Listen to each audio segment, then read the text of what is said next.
Well, hello Healthizen. Welcome back to Dear Doctor bersama saya Dr. Aryani. Saya kebagian tugas jaga lagi nih di Dear Doctor, dan buat yang baru gabung di Dear Doctor, langsung aja bisa kasih konsultasi kalian ke saya via Instagram dan Twitter yang pasti akan saya jawab. Sebelum saya mulai menjawab pertanyaan, saya nggak akan bosan untuk mengingatkan kalian pakai maskermu untuk kesehatanmu dan selalu terapkan 5M ya. Oke, pertanyaan pertama kita lihat ya. Datang dari @bapakbaru. Dear Doctor, anak saya belum genap berusia 12 tahun. Apakah dia boleh vaksinasi COVID? Vaksin apa yang baik? Nah, Dear Bapak Baru, di sini memang ada sedikit diskusi ya mengenai anak-anak yang belum genap berusia 12 tahun. Ada beberapa penelitian yang sudah berjalan di dunia mengenai vaksin-vaksin untuk anak di bawah 12 tahun. Tapi memang penelitian ini masih terbatas pada percobaan ya, jadi uji klinis belum diresmikan sebagai penggunaan pada anak. Contohnya vaksin Pfizer, sudah ada penelitian pada usia 5-11 tahun diberikan dosis sepertiga dosis dewasa, hasilnya cukup baik. Demikian pula vaksin Sinovac sedang dalam penelitian pada anak usia mulai dari 6 bulan sampai 17 tahun di beberapa negara seperti Kenya, Chili, Filipina, dan vaksin ini kita harapkan bisa memberikan jawaban apakah vaksin Sinovac ini nanti aman digunakan untuk anak kurang dari 12 tahun. Kemudian dari penelitian-penelitian yang sudah dilakukan, ternyata kekebalan yang ditimbulkan pada vaksin yang sama yang diberikan kepada anak dibandingkan dengan dewasa lebih tinggi menyebabkan kekebalan pada anak-anak. Jadi kita masih berharap ya pada penelitian-penelitian ini, dan semoga apabila vaksin tersebut terbukti aman bagi anak, bisa segera diberikan pada anak-anak di Indonesia. Kita tunggu resminya. Next, pertanyaan selanjutnya dari @mirasantika. Dear Doctor, jika ada gejala yang timbul pasca vaksinasi, apakah anak perlu diberikan obat-obatan? Nah, biasanya gejala-gejala yang timbul pasca vaksinasi itu bisa demam, kemudian bisa bengkak pada lokasi suntikan, bisa juga ada pusing atau sakit perut. Umumnya KIPI atau kejadian ikutan pasca imunisasi ini akan menghilang dalam waktu 24 sampai 48 jam. Dan karena itu kita lihat kalau obat itu diberikan setelah munculnya gejala, misalnya setelah munculnya demam, boleh, apalagi kalau anak merasa tidak nyaman. Tapi tidak perlu memberikan obat sebelum pemberian vaksinasi, karena terbukti bahwa pemberian obat sebelum pemberian vaksinasi, misalnya obat demam gitu ya, sebelum vaksinasi ternyata dari penelitian justru membuat efektivitas dari vaksinasi itu kurang baik. Jadi hanya apabila ada kejadian ikutan pasca imunisasi setelah imunisasi, kita boleh berikan obat-obatan yang sifatnya simptomatik atau mengatasi gejala yang dialami. Oke, pertanyaan ketiga ya, dari Felizeta. Dear Doctor, anak saya penderita asma namun jarang kambuh. Apakah dia boleh divaksinasi? Oke, Dear Felizeta, umumnya vaksinasi itu boleh dilakukan selama itu bukan reaksi hipersensitivitas terhadap vaksin. Memang seorang anak yang mengalami asma biasanya memiliki dasar alergi atau hipersensitivitas.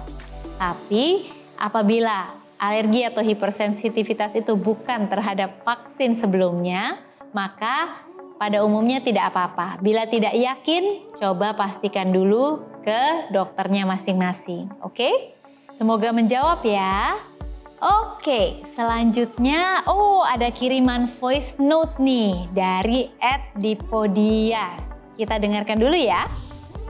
Dokter, saya Dipodias. Apakah jika anak sudah divaksin bisa berolahraga dan bermain di luar atau main ke mall? Terima kasih dokter.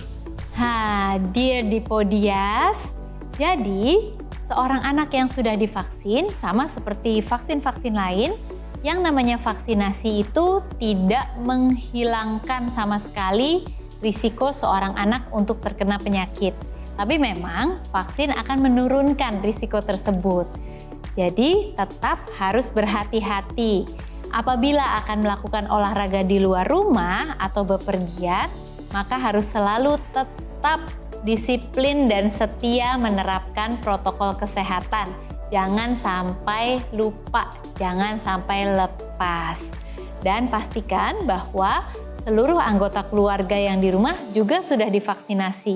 Sehingga apabila ada sekelompok orang yang sudah divaksinasi, maka orang-orang tersebut akan saling melindungi dari risiko infeksi dan dalam hal ini risiko infeksi COVID-19. Oke, Dias? Nah, next pertanyaan dari @siska13. Dear Doctor, benarkah vaksinasi COVID-19 bisa menimbulkan efek samping berupa diare? Bagaimana penanganan pertama jika anak mengalami diare di tengah situasi pandemi semacam ini? Pertanyaan yang baik sekali ya.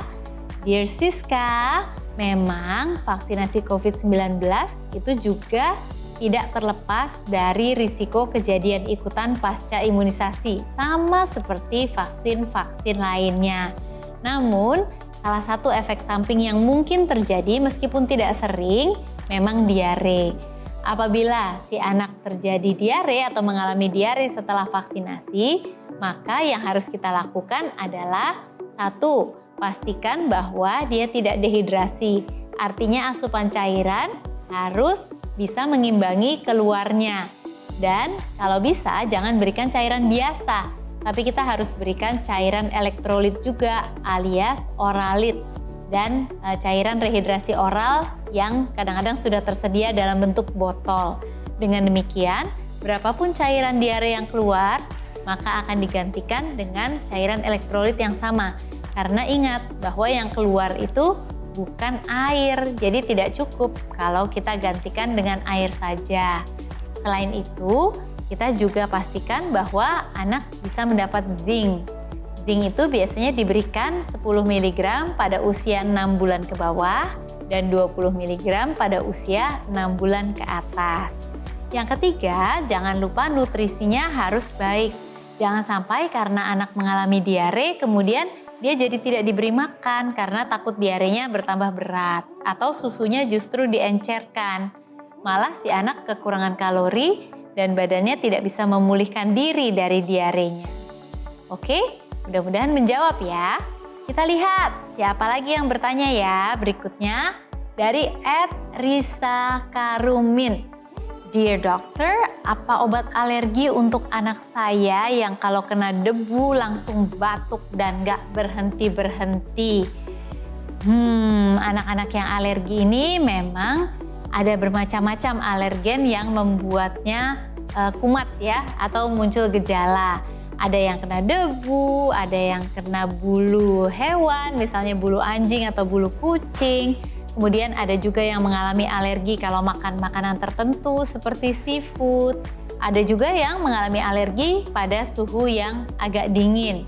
Nah, biasanya batuk pada anak-anak yang alergi itu terjadi sekitar malam hari, spesifiknya di atas jam 2 pagi menjelang subuh. Karena di situ kadar hormon kortisol kita sedang turun-turunnya, sehingga muncullah gejala-gejala penyakit alergi pada anak-anak yang memang memiliki kecenderungan untuk alergi. Nah, apabila anak mengalami hal tersebut, maka nomor 1 adalah hindarkan alergennya. Jangan sampai anak berkontak dengan alergen tersebut, misalnya debu gitu ya.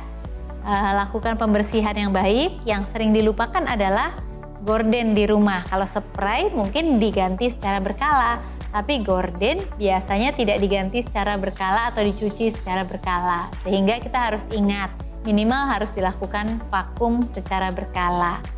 Dan apabila gejala alergi tidak berhenti-henti atau tidak mungkin untuk menghindarkan alergen, maka boleh dibawa ke dokter anak untuk diperiksa dan dinilai lebih lanjut apakah diperlukan obat-obat untuk membantu dan mendukung. Baik, mudah-mudahan menjawab, mudah-mudahan bermanfaat. Ternyata waktu jaga saya sudah habis Healthy Zen. Tapi tenang aja, karena Dear Doctor tetap menunggu konsultasi dari kalian semua yang akan dijawab di episode selanjutnya. Semoga yang saya share hari ini sudah bisa menjawab semua pertanyaan kalian ya. Kita akan ketemu lagi di episode selanjutnya. Saya Dr. Aryani pamit. We share because we care. Bye!